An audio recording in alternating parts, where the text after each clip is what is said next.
नमस्कार दोस्तों, study centre के यूट्यूब चैनल पर आपका स्वागत है। आज हम लोग गणित के 5 अति महत्वपूर्ण प्रश्न को शॉर्ट ट्रिक से बनाने का प्रयास करेंगे, जो आगामी सभी परीक्षाओं में बहुत ही महत्वपूर्ण और बार बार पूछे जाने वाले प्रश्न हैं।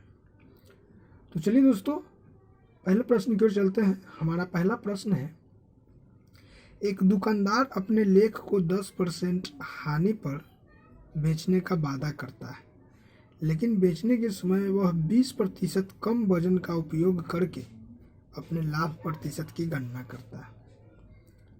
तो हमें बताना है दोस्तों कि वह कितने प्रतिशत लाभ कमा रहा है। प्रश्न को समझने का प्रयास कीजिए। पर 10% की हानि का मतलब हो गया 90% पर बेचने का वादा किया, लेकिन बेचने के समय वह 20% कम वजन यानी 80% ही दे रहा है। ठीक है दोस्तों, तो कितना कम दे रहा है दोस्तों? लाभ कितना कमा रहा है? 10%। 10 किस पे कमा रहा है?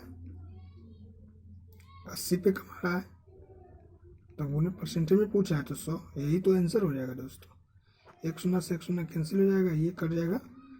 4 से 25 चौके 100, ये 4 दूना को 8, यानी ये क्या हो जाएगा? 12.5%। यानी कितने परसेंट लाभ कमा रहा है दोस्तों? 12.5%। तो देखेंगे 12.5% किस ऑप्शन में है, तो ऑप्शन नंबर सी क्या हो जाएगा? सही हो जाएगा दोस्तों। तो मैं उम्मीद करता हूं दोस्तों यह प्रश्न आप लोगों को बहुत अच्छे तरीके से समझ में आ गया होगा, और यदि इस तरह के प्रश्न आपके एग्जाम्स में आएंगे तो आप बहुत ही आसानी से सॉल्व कर सकते हैं। तो चलिए दोस्तों, अगले प्रश्न की ओर चलते हैं। हमारा अगला प्रश्न है, 28 वस्तुओं का विक्रय मूल्य 18 वस्तुओं के क्रय मूल्य के बराबर है, लाभ या हानि प्रतिशत ज्ञात करें। तो देखिए दोस्तों, इस तरह के प्रश्न को बनाने के लिए ज़्यादा कुछ करने की ज़रूरत नहीं पड़ती है। प्रश्न को केवल समझिए कि आखिर प्रश्न क्या कह रहा है। कह रहा है 28 वस्तुओं का विक्रय मूल्य यानी 28 सेलिंग प्राइस बराबर 18 कॉस्ट प्राइस। तो यहाँ से हम क्या लिख सकते हैं दोस्तों? CP बट्टा SP बराबर क्या लिख सकते हैं? 28/18। मतलब कॉस्ट प्राइस 28 है और सेलिंग प्राइस 18 है। मतलब 28 रुपये में खरीद कर अगर 18 रुपये में बेच रहा है दोस्तों, तो कितने की हानि हो रही है? 10 रुपये की। तो बस निकाल लेंगे किस पे हो रहा है? 28 पे 10/28 गुना 100 करेंगे, यही दोस्तों हमारा आंसर हो जाएगा। कटा लीजिए इसको, 4 7 28, 25 चौके 100। इधर क्या हो जाएगा? 250/7 करेंगे तो ये कितना आ जाएगा? 7 21, तो 4 0 7 5 35, 35 सही 5/7% आएगा हानि। तो देखेंगे हानि 35 सही 5/7% किस ऑप्शन में है, तो ऑप्शन नंबर बी क्या हो जाएगा? सही हो जाएगा दोस्तों। तो मैं उम्मीद करता हूं दोस्तों यह प्रश्न भी आप लोगों को बहुत अच्छे तरीके से समझ में आ गया होगा, और यदि इस तरह के प्रश्न आपके एग्जाम्स में आएंगे तो आप बहुत ही आसानी से सॉल्व कर सकते हैं। चलिए दोस्तों, अगले प्रश्न की ओर चलते हैं। हमारा अगला प्रश्न है, सचिन और अगरकर की आयु का अनुपात 5:4 है। यदि उनकी वर्तमान आयु का योग 36 वर्ष है तो अगरकर की वर्तमान आयु क्या है? तो देखिए दोस्तों, बहुत ही सिंपल प्रश्न है। इस प्रश्न को बनाने के लिए ज़्यादा कुछ करने की ज़रूरत नहीं। पेन और पेपर भी हम इसका डायरेक्ट आंसर दे सकते हैं। कैसे? देखिए, अनुपात क्या है? 5 और 4 है, और वर्तमान आयु का योग 36 वर्ष है। तो अनुपात का योग कितना है दोस्तों? 5 4 9, यानी 9 रेशियो बराबर 36 हो जाएगा। तो 1 रेशियो बराबर क्या हो जाएगा? 4 हो जाएगा। जब 1 रेशियो बराबर 4 हो जाएगा दोस्तों, तो अगरकर की आयु पूछ रहा है, तो अगरकर का यहाँ पे 4 रेशियो है, तो 4 × 4 करेंगे तो क्या आएगा? 16 वर्ष। यानी अगरकर का उम्र क्या है वर्तमान? 16 वर्ष। तो देखेंगे 16 वर्ष किस ऑप्शन में है, तो ऑप्शन नंबर 1 क्या हो जाएगा?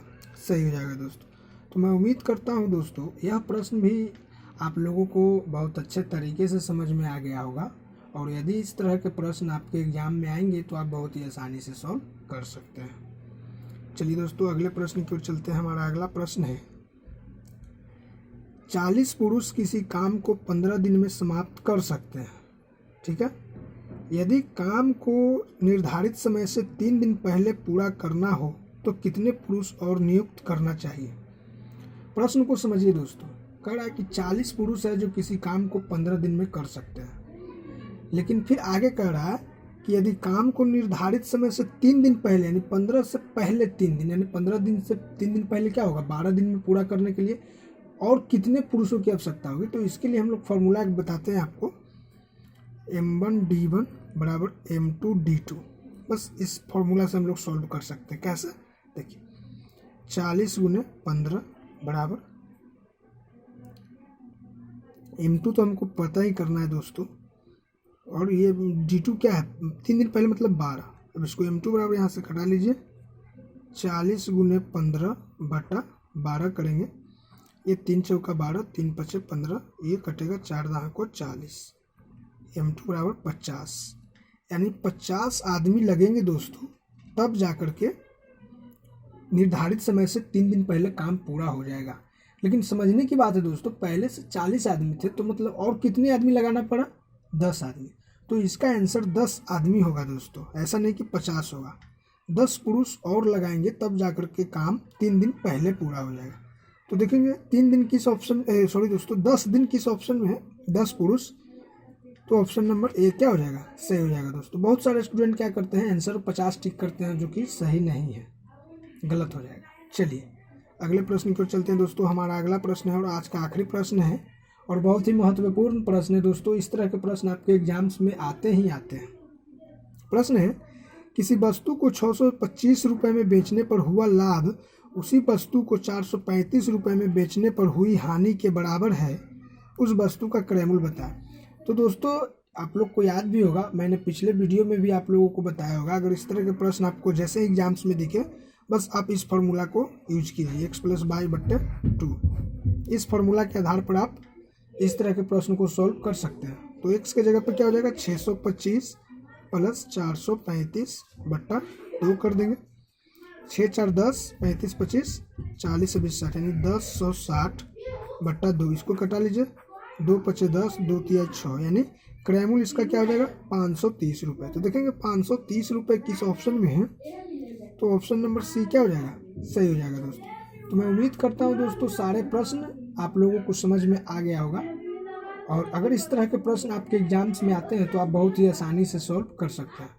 दोस्तों अगर प्रश्न समझ में आ रहे हैं और वीडियो अगर अच्छी लग रही है तो चैनल को सब्सक्राइब जरूर करें और नोटिफिकेशन बिल को जरूर दबाएं, ताकि वीडियो जो अपलोड होते ही उसका लिंक सबसे पहले आप तक पहुँचे। और वीडियो को जितना ज़्यादा से ज़्यादा हो सके लाइक और शेयर जरूर करें।